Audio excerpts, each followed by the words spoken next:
Nous disons que si on ne comprend pas comment le système fonctionne, nous aurons des difficultés à développer les potentiels touristiques.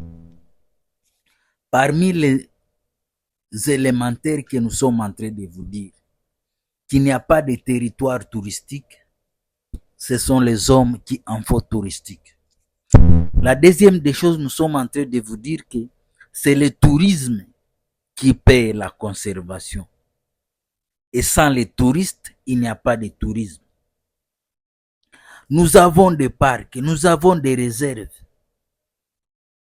Mais on ne sait pas payer les agents qui travaillent dans ces réserves, dans ces parcs, parce que nous n'avons pas si développé le tourisme dans nos parcs. Nous attendons des dons des ONG, WWF, Jane Goodall Institute. Nous attendons des dons de Africa Park. Nous n'avons jamais si transformé ce potentiel en argent. Mais la première des choses, c'est de nous dire la vérité. Est-ce que nous faisons la redistribution équitable de l'argent qui entre en République démocratique du Congo?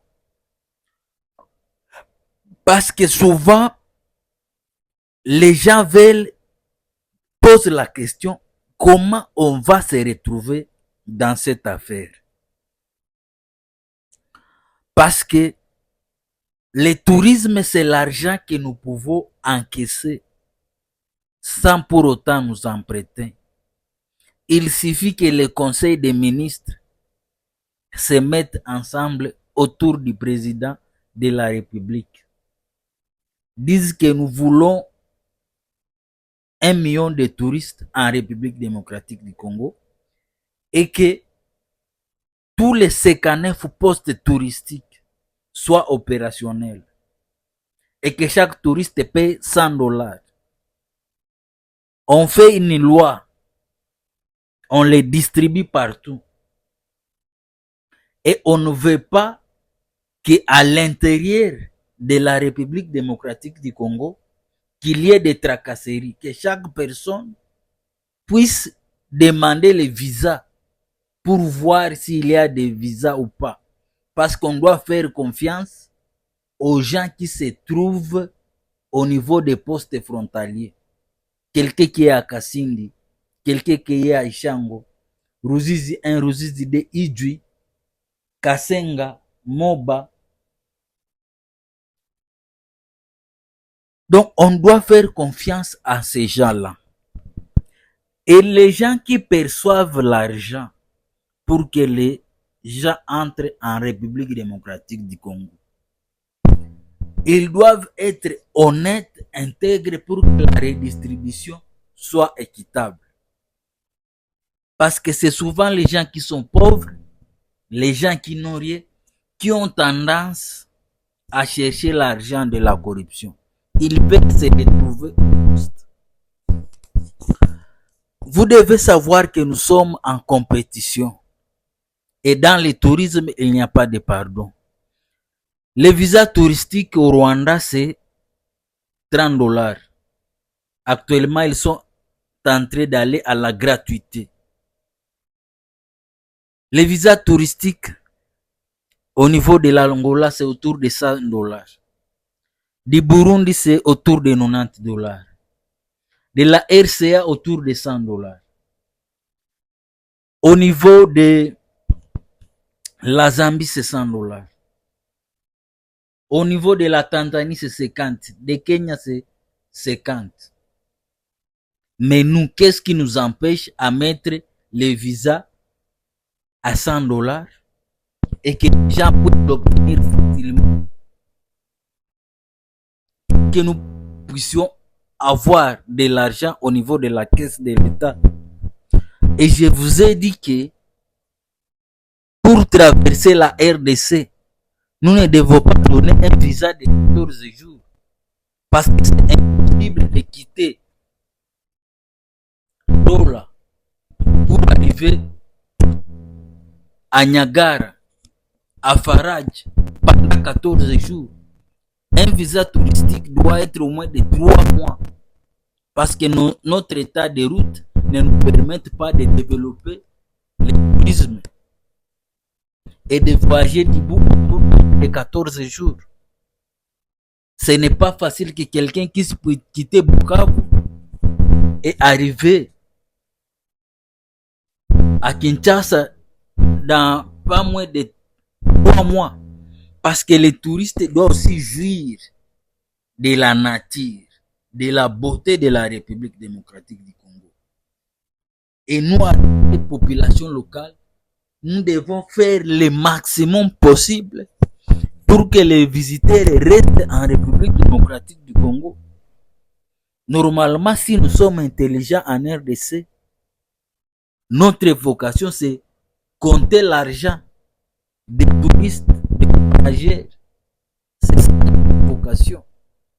Nous ne sommes pas pour demander la MONUSCO, attendre que PAM puisse amener la nourriture pour distribuer aux gens des potentiels. Notre vocation, c'est de vocation.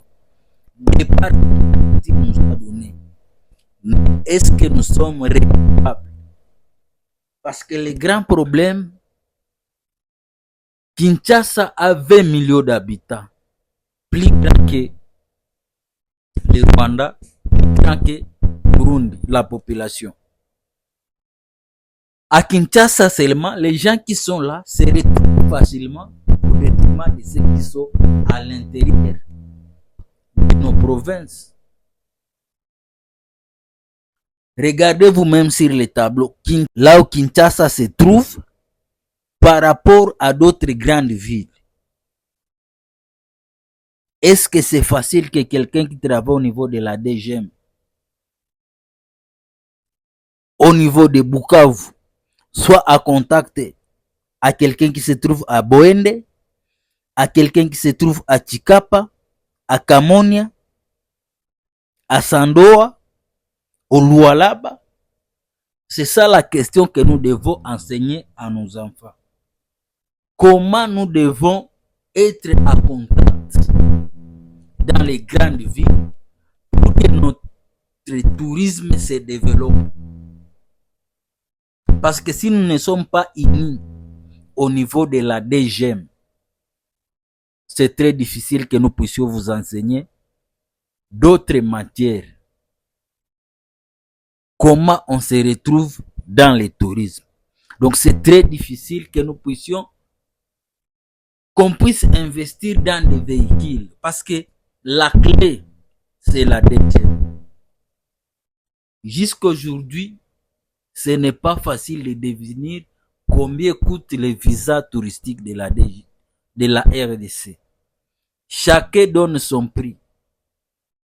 Et on ne veut pas moderniser le système, que les gens puissent payer à la banque pour qu'il y ait traçabilité,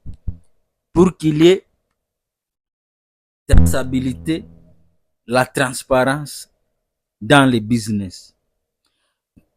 Parce que si nous sommes incapables de nous d'accord sur les règles du jeu, donner l'opportunité à ceux qui se trouvent au Maniema, Kindu, à Iziro. Parce que souvent, ce qu'on nous reproche, que le pouvoir est trop centralisé et la mauvaise gouvernance. C'est ce qu'on a reproché au régime du président Mobutu. Le pouvoir qui est centralisé et la mauvaise gouvernance. Les potentiels sont là. Il suffit seulement de nous mettre ensemble. Il suffit de nous dire que nous avons besoin d'argent et nous allons les trouver. Parce que les parcs, les rivières, la population, c'est un grand potentiel que nous avons. Regardez combien on détourne en accès au détriment de la population locale.